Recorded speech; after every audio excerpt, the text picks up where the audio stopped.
అందరికీ నమస్కారం. నేను Swarupa Potlapalli. Welcome to iDream. Telugu రాష్ట్రాల్లో హల్చల్ చేస్తున్న అఘోరీ కథ ఇప్పట్లో కంచికి చేరేలా కనిపించట్లేదు. ఆమె రోజుకో రకంగా విచిత్రంగా వింతగా ప్రవర్తిస్తోంది. భీమవరం వెళ్తుండగా ఆమెకు పాడె మీద వెళ్తున్న ఓ శవం కనిపించింది. వెంటనే అక్కడి వారిని ఆపి ఆ శవంతో ఏదో విచిత్రంగా సైగలు చేసింది. అలాగే ఆ శవంతో మాట్లాడినట్టుగా కనిపిస్తోంది. పాడె కూడా మోసింది అఘోరీ. అసలు రోజుకో రకంగా ఈ అఘోరీ ఎందుకు ప్రవర్తిస్తోంది? శ్రీశైలం వెళ్ళి అక్కడ ఒక రకంగా ప్రోటోకాల్ దర్శనం తీసుకుంది. శ్రీకాళహస్తిలో ఏకంగా ఆత్మాహుతికే యత్నం చేసింది. అసలు అఘోరీ కోరుకుంటున్నదేంటి? ఇంకొక వైపు చూస్తేనేమో రేవంత్ను గద్దె దింపుతాను, తెలంగాణకి వస్తాను అంటూ ఛాలెంజ్ చేస్తోంది. ప్రస్తుతం నాతో పాటు సీనియర్ జర్నలిస్ట్ అనలిస్ట్ భరద్వాజ గారు ఉన్నారు. ఆయనతో మాట్లాడదాం. సార్ నమస్తే. నమస్తే. అఘోరీ ఇప్పుడు శవంతో మాట్లాడడం అనేది పెద్ద విషయం అయిపోయింది. మీకు ఆమె వ్యవహార శైలి అవన్నీ చూస్తుంటే ఏమనిపిస్తోంది?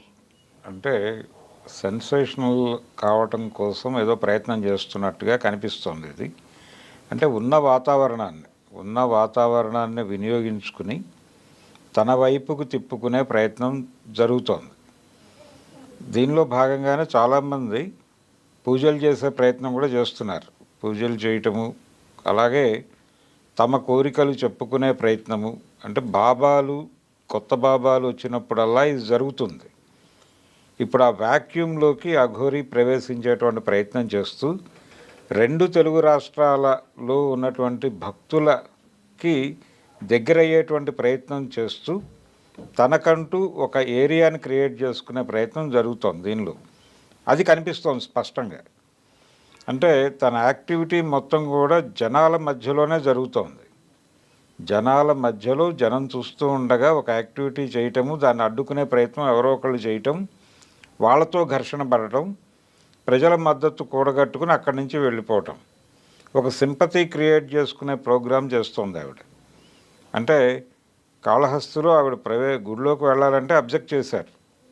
అబ్జెక్ట్ చేసి మీరు ఏకవస్త్రమైనా వేసుకుని రండి అని చెప్పారు. చెప్పినప్పుడు అంటే శివుడు దిగంబరుడు కదా అనే ఒక సిద్ధాంతం తీసుకొచ్చింది ఆవిడ.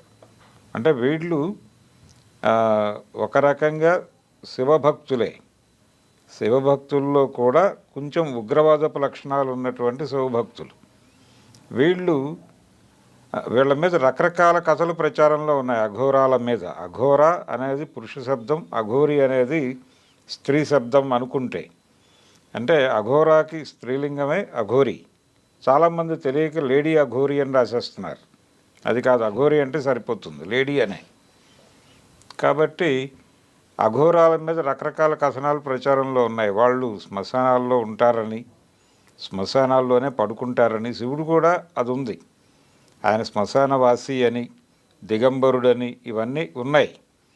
వీళ్ళు అలాగే బిహేవ్ చేస్తారని, అలాగే శవాలను తింటారని, అది కూడా పుర్రెల్లో వేసుకుని తింటారని, అంటే ఒక గిన్నెలాగా పుర్రె వాడతారని, ఇలా రకరకాల కథలు ఉన్నాయి వీళ్ళ మీద.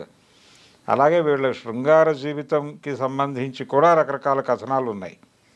అయితే ఇక్కడ అవన్నీ కనిపిస్తాయి. ఇప్పుడు ఆవిడ శవంతో మాట్లాడే ప్రయత్నం చేయటం అంటే జనాల్లో ఉన్నటువంటి ఈ నమ్మకాలని మళ్ళీ ఒక్కసారి రేపే ప్రయత్నం. ఆవిడ శవంతో మాట్లాడటం, ఈ యాక్టివిటీ. అంటే ఆవిడ వెళ్ళేదారిలో అనుకోకుండా కనిపించి ఉండొచ్చు. వెంటనే ఆవిడ దిగి మాట్లాడేసరికి జనం అటెన్షన్ అంతా అటువైపు పెడుతుంది. దాన్ని కూడా తన పబ్లిసిటీకి వాడుకుంది. దేన్నైనా వాడుకుంటుంది. ఇప్పుడు ఆవిడ అక్కడ కాళహస్తిలో వాళ్ళతో గొడవ పడింది. ఏకవస్త్రం వేసుకుని రమ్మన్నారు వాళ్ళు. కుదరదు అంది ఈవిడ. కుదరదు అనేటువంటి టైంలో చిన్న ప్రాబ్లం వచ్చింది అక్కడ. వెంటనే కారు దగ్గరికి వెళ్ళి పెట్రోల్ తీసి పోసుకుని ఆత్మాహుతి చేసుకునే ప్రయత్నం చేసింది. అంతకు ముందు కూడా ఇక్కడ ముత్యాలమ్మ టెంపుల్లో ఆత్మార్పణ కార్యక్రమమే. ఈ ఆత్మార్పణ కార్యక్రమం వారించటం కోసం ఆవిడని అరెస్ట్ చేసి అక్కడి నుంచి తరలించి మహారాష్ట్ర బార్డర్లో వదిలారు. అక్కడి నుంచి ఏపీకి చేరింది ఆవిడ. ఏపీకి చేరి అక్కడ నడుస్తోంది కథ ఇప్పుడు. అంటే కాళహస్తి ఇన్సిడెంట్ తర్వాత ఏపీ పోలీసులు అనుకుంటుంది ఏంటంటే ఈవిడ మూమెంట్స్ మీద ఒక ప్రత్యేకమైనటువంటి నిఘా పెట్టాల్సిన అవసరం ఉంది. ఆవిడ ఎక్కడ ఎలా బిహేవ్ చేస్తుంది, ఎక్కడ ఏ ఉపద్రవం తీసుకొస్తుంది అనేది తెలియని పరిస్థితి. కాబట్టి కొంచెం ప్రత్యేకంగా ఒక నిఘా పెట్టండి అని ఏపీ పోలీసులు అనుకుంటున్నారు. ఇది వాస్తవం. ఆ పరిధిలోకి వెళ్ళిపోయింది ఆవిడ. ఏ క్షణమైనా ఆవిడను అక్కడి నుంచి కూడా తరలించే అవకాశం ఉంది. తరలించిన తర్వాత ఒక పొలిటికల్ ఏరియాలోకి వచ్చే ప్రయత్నం కూడా చేస్తోంది ఆవిడ.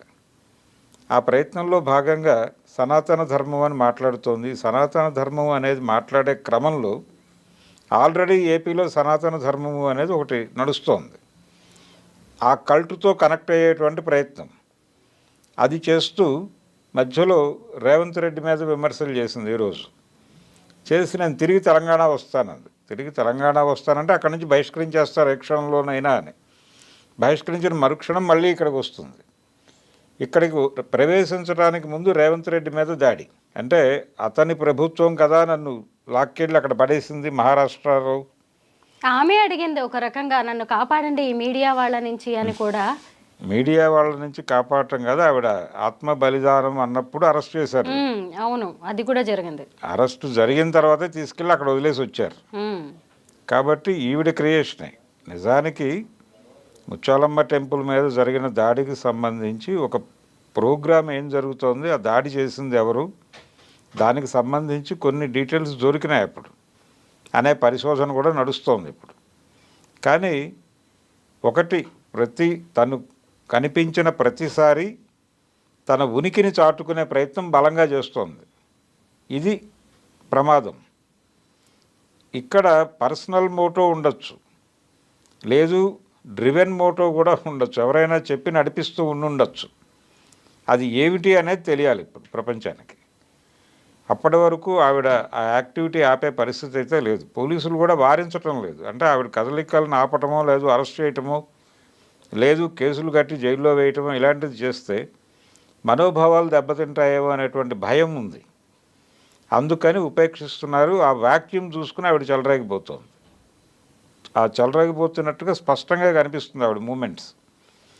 వాస్తవంగా వాళ్ళు పాదయాత్ర చేయాలి, నడవాలి, కానీ ఎక్కడికక్కడ వెహికల్స్ వస్తున్నాయి, వెహికల్లోనే ట్రావెల్ అవుతుంది ఆవిడ. ఆ ట్రావెల్ అవుతున్నటువంటి క్రమంలో కారులో నుంచి దిగి కదా ఆ పాడిని ఆపింది ఆవిడ. అవును. ఈ ప్రోగ్రాం అంటే దీని వెనకాల ఈ వెహికల్స్ ఏర్పాటు చేయటము, దీని వెనకాల ఎవరైనా ఉన్నారా, ఎవరి ప్రమేయమైనా ఉందా, ఏదైనా ప్రయోజనం కోసం ఈ అఘోరీ డ్రామా నడుస్తోందా అనే దాని మీద కొంచెం దృష్టి పెట్టి పరిశోధించాల్సిన అవసరం అయితే ఉంది. అఘోరీలు అఘోరాలు మామూలే, కానీ అసలు ఈమె ఏ రకంగా స్పెషల్? ఈమెకి శ్రీకాళహస్తిలో శ్రీశైలంలో విఐపి ట్రీట్మెంట్ ఏంటి, ప్రోటోకాల్ దర్శనం ఏంటి, ఎందుకు ఇలా ఆమెను ప్రత్యేకంగా చూస్తున్నారు? పోలీసులు కూడా ఎందుకు ఆమెను తగ్గించి చూడట్లేదు, ఎందుకంత హైప్ ఇస్తున్నారంటారు? అంటే హైప్ ఇవ్వటం అంటే ఎక్కడ ఆవిడని ఏమైనా అంటే ప్రజల భక్తుల మనోభావాలు దెబ్బతింటాయేమో అనే భయం ఉంది. ఇప్పుడు మనోభావాలు అనేవి చాలా హై ప్రయారిటీ అంశంగా మారిపోయింది. ఎవరి మనోభావాలు గాయపడినా కానీ వాళ్ళు తీవ్ర స్థాయిలో విరుచుకుపడుతున్నారు. మనోభావాలు గాయపరచటం అనేది ఒక రకంగా తమని తాము తీసుకెళ్ళి మార్కెట్లో వాళ్ళకి అంటే టార్గెట్గా మారిపోవటమే. ఈ పరిస్థితి ఉంది కాబట్టి పోలీసులు కూడా ఈ విషయంలో పర్టికులర్గా, పైగా ఇది మెజారిటీ మతంతో లింక్ అయి ఉన్నటువంటి అంశం, హిందూ మతంతో లింక్ అయి ఉన్నటువంటి అంశం. ఈ ఏరియాలో మనం ఏదన్నా డిస్టర్బ్ చేస్తే, ఇప్పుడు ఆల్రెడీ ముత్యాలమ్మ టెంపుల్ గొడవ జరిగినప్పుడు అక్కడికి వచ్చినటువంటి చాలామంది, పర్టికులర్గా మాధవీలత గారు లాంటి వాళ్ళు చాలా చెలరేగి మాట్లాడినటువంటి సందర్భాలు చూసాం మనం. అలాంటి ఒక అనవసరమైన అన్వాంటెడ్ గందరగోళాన్ని క్రియేట్ చేస్తుందేమో అఘోరీ మీద ఏదైనా ఒకవేళ చొరవ చూపించి, అంటే తన మూమెంట్ని రిస్ట్రిక్ట్ చేసి తీసుకెళ్ళి ఎక్కడైనా హౌస్ అరెస్ట్ చేయటమో ఇలాంటివి ఏమైనా చేస్తే భక్తుల మనోభావాలు దెబ్బతింటాయేమో అనే భయం కనిపిస్తోంది వాళ్ళల్లో. అంటే ఏం పర్లేదు, మీరు ముందుకెళ్ళండి, కంట్రోల్ చేయండి అనేటువంటి ఆదేశాలు కూడా రావడం లేదు. అందుకని వాళ్ళు చూస్తున్నారు, ఏం జరిగితే అది జరగనివ్వండి, కాకపోతే ఒక ప్రత్యేకమైన దృష్టి వేయండి, ఏదైనా జరగకూడదు జరిగితే మళ్ళీ ఆ నెపం మన మీదకి వస్తుంది, అందుకని కొంచెం స్పై ఉంచండి, ఒక కన్నేసి ఉంచండి అనేది అయితే ఏపీ పోలీసులకి ఒక అప్రకటితమైనటువంటి ఆదేశం ఇచ్చినట్టుగా అయితే సమాచారం ఉంది. అసలు అఘోరి అన్నం తింటున్న విధానం మీరు చూసారా? మట్టిలో కలుపుకొని తింటుంది. నేల మీద అన్నం తింటూ ఆ మట్టిని ఇలా కలుపుకొని మళ్ళీ దాన్ని వీడియోస్ తీసి అందరికీ షేర్ చేయడం. దీన్ని ఎలా చూడాలి మనం? సెన్సేషనలైజ్ చేయటంలో భాగమే ప్రతి కదలికని. ఇంకా మనం అంటే అఘోరాల గురించి చదివినట్టుగా ఆవిడ ఏదో పుర్రెలు తినే ప్రయత్నం అలాంటివి చేయలేదు. ఇంకా అంటే జనాలు ఇంకొంచెం భయపడేవాళ్ళు. అటువంటి ప్రయత్నాలు చేయనందుకు అభినందించాలి. పుర్రెలో నీళ్లు పట్టుకొని తాగుతుంది.